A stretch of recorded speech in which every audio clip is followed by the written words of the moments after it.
Kaieteur Radio, 99.1 FM.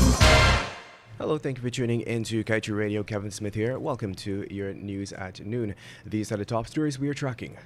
ExxonMobil's local content reports remain shrouded in secrecy despite President Ali and Jagdio's pledge on transparency.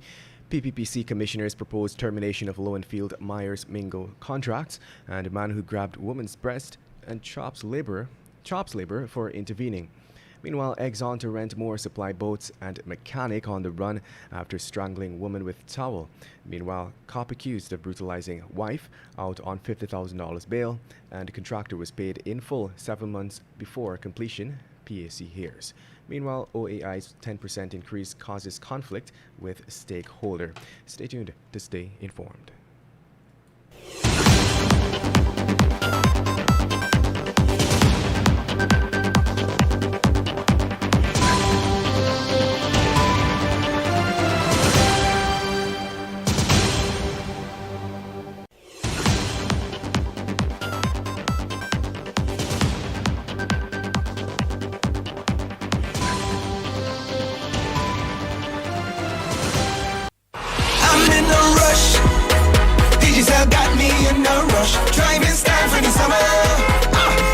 Summer rush.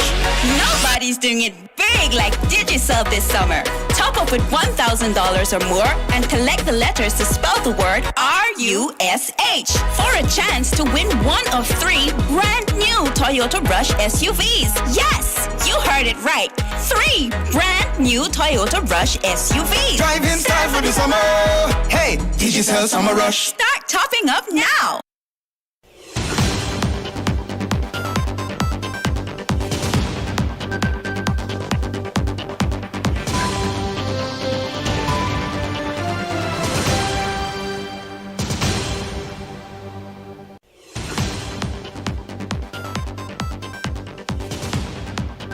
And now for the news in detail. President Mohamed Irfan Ali and Vice President Dr. Bharat Jagdeo have said on several occasions that the PPPC administration will ensure the oil and gas industry is enveloped by transparency and accountability. Both have also stressed their intention to see ExxonMobil make maximum use of local goods and services while ensuring the transfer of knowledge. But since assuming office, neither has ensured the release of ExxonMobil's local content reports, which are submitted to the state on an annual and half-yearly basis. In fact, August 2nd will make 1 year since the Ali government has been in office, and the public is none the wiser about the oil giant's true performance on hiring and training locals and using indigenous products and services for the period 2016 to 2021. In other news, PPPC commissioners proposed termination of Lowenfield Myers Mingo contracts. The PPPC election commissioners on GCOM have proposed the termination of contracts as an alternative to removing CEO Keith Lowenfield, Deputy CEO Roxanne Myers, and Region 4 District 4 Returning Officer Claremont Mingo. The PPPC commissioners include attorneys Bibi Shadiq, Says Ganraj, and Manoj Narayan, and they had previously presented motions for the dismissal of the 3 officers who are currently facing the courts on electoral fraud charges in relation to the March 2020 elections. On Tuesday, the commissioners presented the termination of contracts as an option for the removal of the three top officials during a virtually hosted statutory meeting at GCOM. And now let's tell you, a 26-year-old man is now in custody for squeezing a woman's breast and chopping a laborer who intervened after he sexually assaulted the woman. According to a report from the Guyana Police Force, the incident occurred on Monday around 17 hours at Kaieteur, Mackenzie Linden.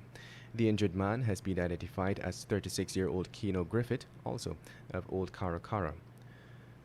The police reported that the suspect and the female resident of the Kaieteur had a misunderstanding, during which the suspect squeezed her breast and as a result she spat on him. The suspect became annoyed and reportedly threw a bucket of water on the woman. It is understood that it was then that George rushed to the woman's aid and an argument ensued between him and the suspect. The argument escalated into a scuffle and the suspect reportedly armed himself with a cutlass, which he used and dealt George a chop to his arm and one to his head. And I'll just tell you, Stabroek block operator Esso, ExxonMobil Guyana, is currently seeking 3 classes of specialized supply vessels to support its offshore operations. According to ExxonMobil Guyana, it is requesting information for the provision of multi-purpose support vessels, platform support vessels, and fast support vessels. The company, in making its request, indicated that Esso plans to put in place an enabling agreement or agreements for the provision and operation of multi-purpose support vessels, platform support vessels, and fast support vessels for offshore activity in Guyana. Meanwhile, a mechanic who probably thought he was successful in strangling his spouse to death at their home with a towel during the wee hours of the morning on June 3rd is now on the run after she miraculously survived to tell her story. The victim, a 39-year-old Brazilian national, was reportedly revived by someone who had witnessed the man assaulting her for hours. After the individual had revived her, the woman reportedly seized the moment and escaped from the house located in La Parfait Harmony community on the west bank of Demerara. Get the full details in today's Kaieteur News. And all let's tell you, Celeste Brittlebank, the cop accused of brutalizing his common-law wife for hours, is out on $50,000 bail after spending 2 weeks behind bars on remand. The decision to grant him bail was made on Monday by Senior Magistrate Fabaya Azor during his second appearance at the Vigilance Magistrates Court. Bail applications for Brittlebank was made by his lawyer. We were told, too, that the cop had requested that the prosecutor in the case against him be removed. The prosecutor had reportedly related to the court that he is willing to recuse himself from the matter. However, Brittlebank could not provide the court with a reason for the removal of the prosecutor, and no decision was taken in this regard. Although the cop is home, he is still required to appear in court again on September 20th as the matter continues. You're listening to Kaieteur Radio 99.1 and 99.5 FM. This is your news at noon. We will return after the break.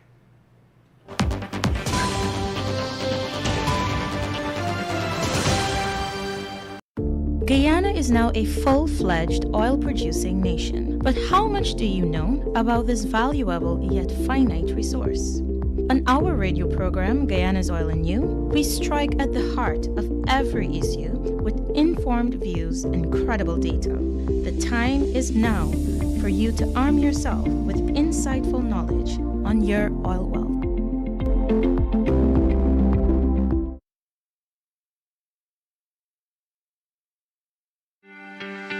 This is GHK Lal inviting you to join me weekdays from Monday to Friday on the National Outlook for commentary on a range of issues. Immediately after the 12 noon and 7 p.m. newscasts on Kaieteur Radio at 99.1 FM and 99.5 FM. Looking forward to you sharing in the conversation.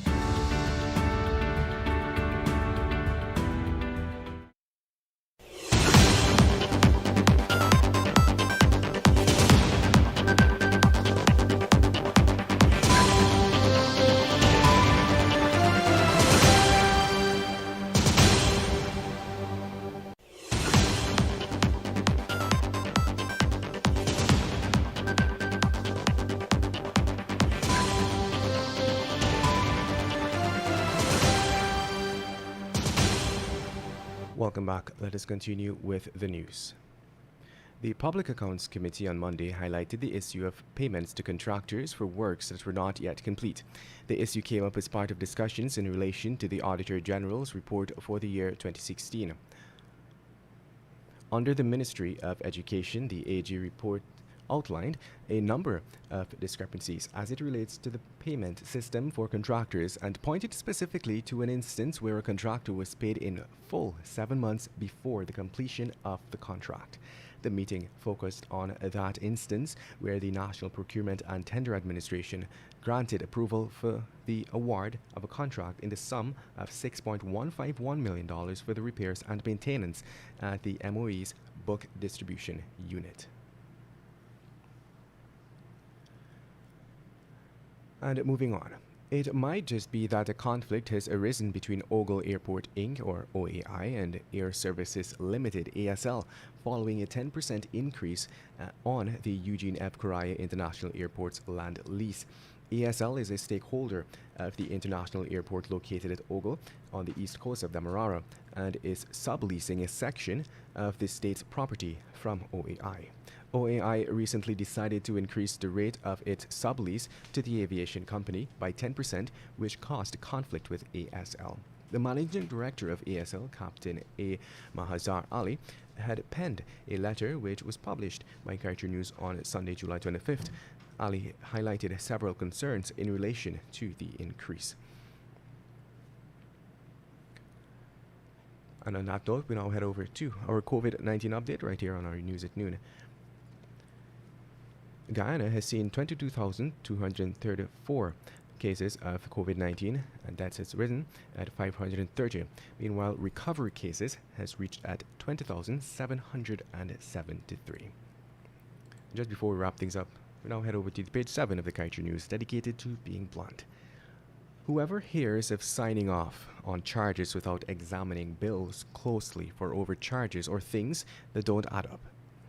We don't know of anyone who does so, not even Bill Gates or his accounting people.